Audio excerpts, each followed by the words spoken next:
The Quarry is a cinematic horror game that was released in 2022 on PC, PlayStation 4, PlayStation 5, and Xbox One/Xbox Series. It was made by Supermassive Games, who also made Until Dawn and the Dark Pictures anthology series.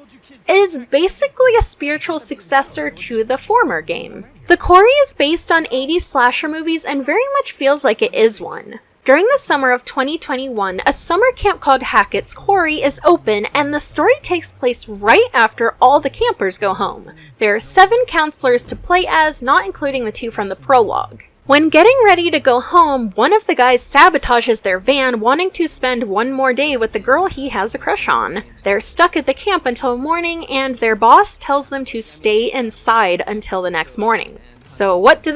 They throw a party, of course, because listening to someone who knows better would be lame. Bad stuff happens, and depending on your choices, they can live or die. Like Until Dawn, the killer is real and not part of something that can be easily explained. It's not part of someone's imagination like in Man of Medan and Little Hope. What or who the killer is part of the mystery, but there are hints as to what/who it is early on, but for your sake, I'll give you a warning. I'll put text on the screen of exactly what you'll be up against in the game. Look away or close your eyes now. Okay, you can look again, it's off. If you saw what you're facing, hopefully it piques your interest. If you didn't, hopefully it will be a good surprise when/if you play the game. Again, like Until Dawn, the protagonists are a group of 20-something-year-olds, most of which think with their heart rather than their head. They make stupid decisions, but they can be resourceful when they need to be. For example, they actually used their cell phones to take pictures of evidence to back up whatever is going to happen at the end with the police, and I was like, oh, okay, cool, they're pretty smart. There are a lot of parallels between them and the Until Dawn group, but they're different for the most part. I really enjoyed their dynamics and their interactions together. I think my favorite character would be Dylan, the wisecracking gay kid who brings so much to the table. So, you ever operated a crane before? I actually used to be pretty good at the claw game at my local arcade. The kids used to call me the grabber. Nope, Oh, I hear that now. He's hilarious, but some actions he can take make him a total badass. Fine. Okay. Once again, Dylan puts himself in mortal danger for the sake of his work friends. The only character I really didn't care for at the end was Jacob because he's a little bitch. Everyone else was pretty cool, for the most part.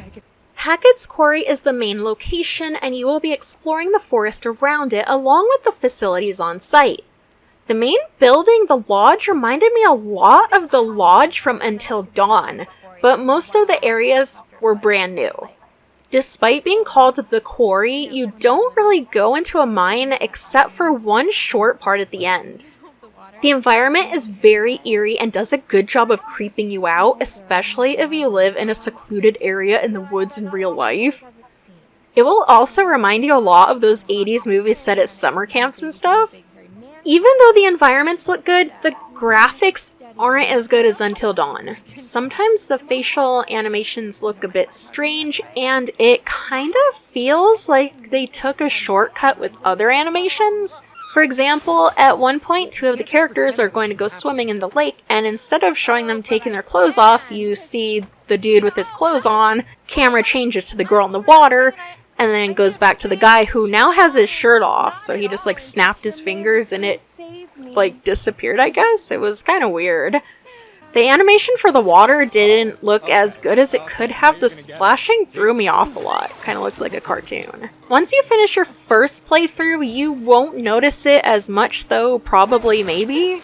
The gameplay mechanics have been tweaked so it's a lot more accessible for people who aren't good at games or just want to experience the story. The QuickTime events are a lot easier now.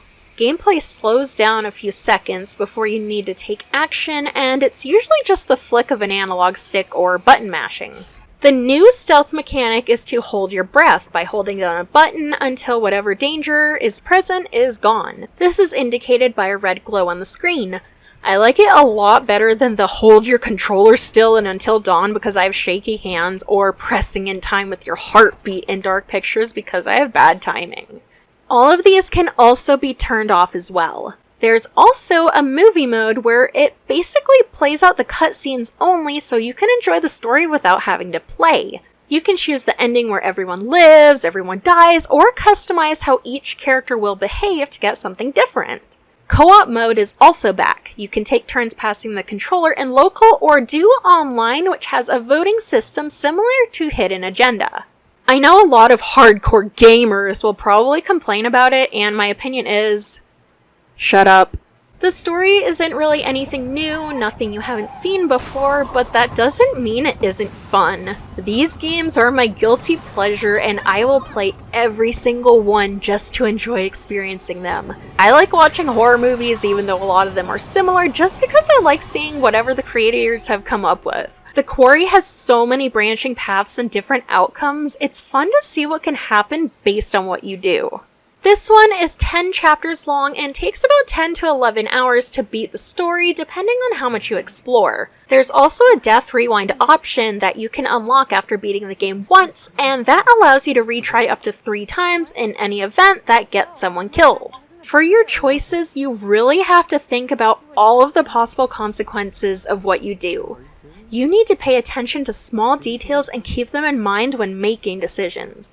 I got 4 people killed on my first playthrough because I didn't think too hard about my choice, and then right after I was like, oh, wait. There are a ton of variables that change small things which can add up to change big things. One of the things that disappointed me was the epilogue/ending. Instead of showing how the characters react when being interrogated by the police about what happened, or seeing what happens to them after, it just says if they lived or died. And then there's a podcast with 2 people talking about what happened. I didn't like that as much as seeing the protagonist explaining what happened. They just kind of disappear and that's it. If you're a fan of Until Dawn and or the Dark Pictures anthology, I highly recommend playing this game. The name and cover image may make it seem like it's going to be a boring slasher like I originally thought, but it's a lot more fun than I expected. Whatever you think it's going to be, it's not. I wouldn't pay full price, $60 for it though. $35 or under seems like a good price for what you're getting. It's not as great as Until Dawn, but it's still a fun ride with a fun cast of characters. There weren't really any parts that I hated, I just wanted to skip past the dialogue after I was trying to get the ending where everyone lives. I know it's a cinematic experience, but I wish there was a way to skip or speed up the dialogue once you beat it. If you know what you're doing, you can just go through the levels pretty quickly. You most likely will want to replay through it for different outcomes, and that makes it worth the price. Thank you for watching the video. Leave a like if you liked it, subscribe if you want to see more content, leave me a comment of who your favorite character was, what was your favorite part of the game. Thank you to my patrons on Patreon, it makes me so happy that people want to support me. I also have Redbubble with stuff and my game that I'm working on, and I'm tired so I'm gonna go. Thank you for watching.